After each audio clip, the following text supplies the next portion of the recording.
1865년에 에이브러함 링컨 대통령은 남북 전쟁에서 승리한 후에 노예 해방 선언문에 서명을 했습니다. 그 후 미국에서 흑인 노예는 사라졌지만 여전히 흑인들은 차별 대우를 받았습니다. 미국이 오늘날과 같이 흑인이 백인과 동등한 권리를 누리는 사회로 발전하게 되는데 굉장히 중요한 역할을 했던 사람 중에 한 분이 마틴 루터 킹 목사입니다.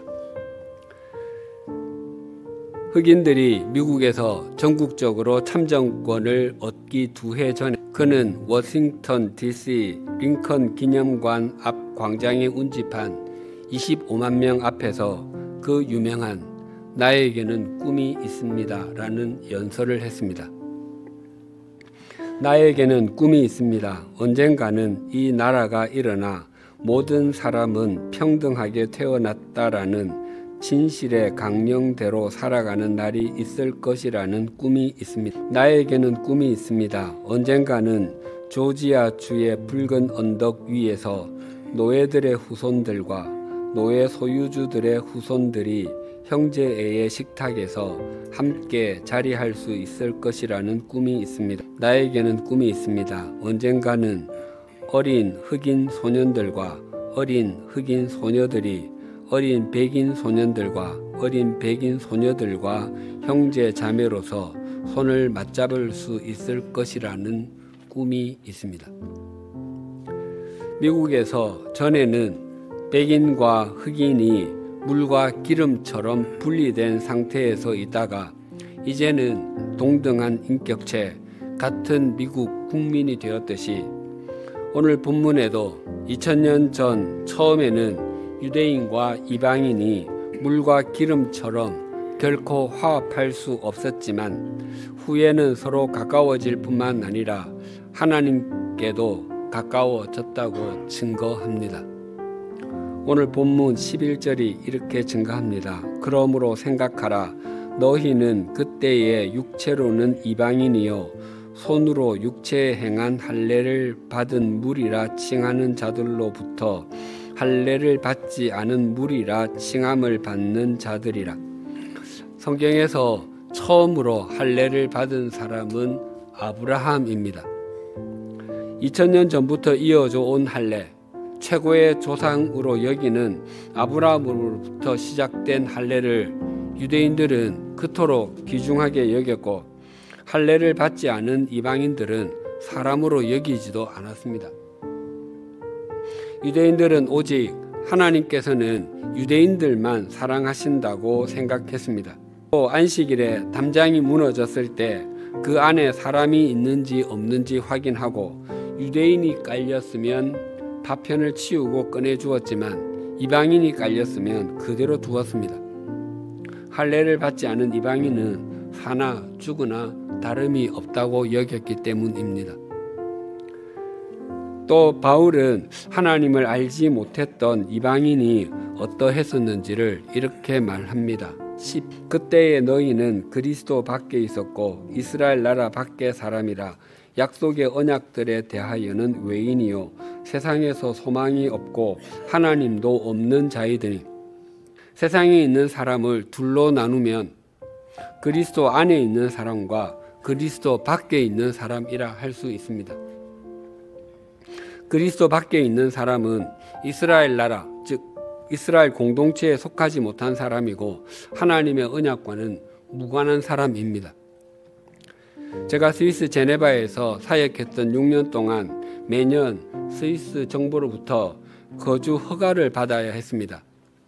제 소속 증명서와 봉급 명세서, 사진 등을 제출하면 비닐 포장지에 쌓인 허가증을 보내주었는데 그 비닐 표지에 이렇게 기록되어 있었습니다. 리브레 부 에트랑제, 외국인 수첩. 그곳에서는 제가 그 수첩, 즉 신분증을 볼 때마다 제가 외국인이고 이방인인 것이 자동적으로 인식되었습니다.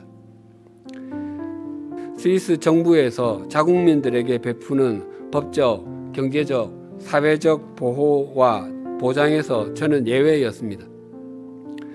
우리가 그리스도 밖에 있을 때는 이스라엘 나라, 즉 하나님 나라의 외국인이었고 이방인이었으며 아웃사이더였습니다. 그래서 하나님의 영원한 언약은 우리와는 영원히 상관없는 것이었습니다.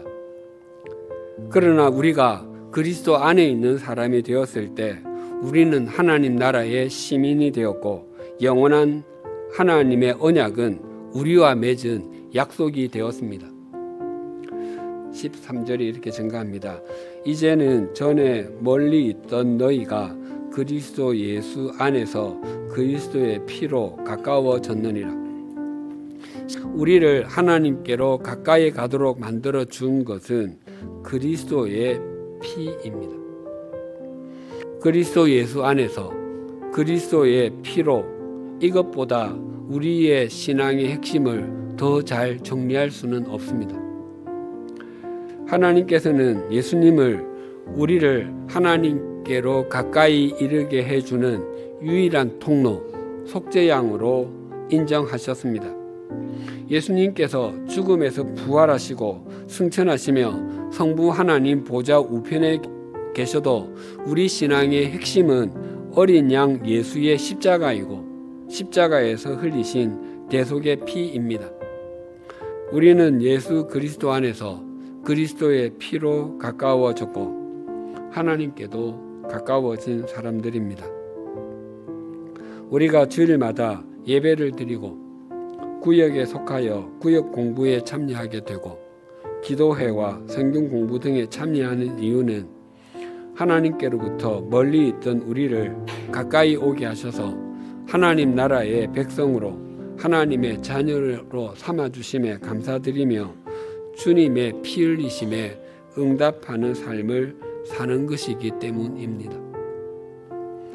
우리는 본래 하나님으로부터 아스라이 멀리 있어서 결코 우리의 능력으로는 하나님께 가까이 올 수 없는 존재였지만 그리스도 예수 안에서 그리스도의 피를 통해서 하나님께로 가까이 와서 하나님의 나라의 백성이 되고 하나님의 자녀가 되었음을 잊지 마십시다. 세속적 가치관의 물결이 도도하게 흘러가는 이 세상에서 어떻게 신실하게 살아가는지를 확인하고 자신도 그렇게 살아가기를 소망하며 자신을 세우는 것입니다. 그래서 우리가 누군가를 주님께로 이어주는 연결고리로 산다면 그것보다 더 잡힌 바 된 그것을 잡으려고 달려가는 삶, 그보다 더 주님의 통로가 되는 삶은 없습니다.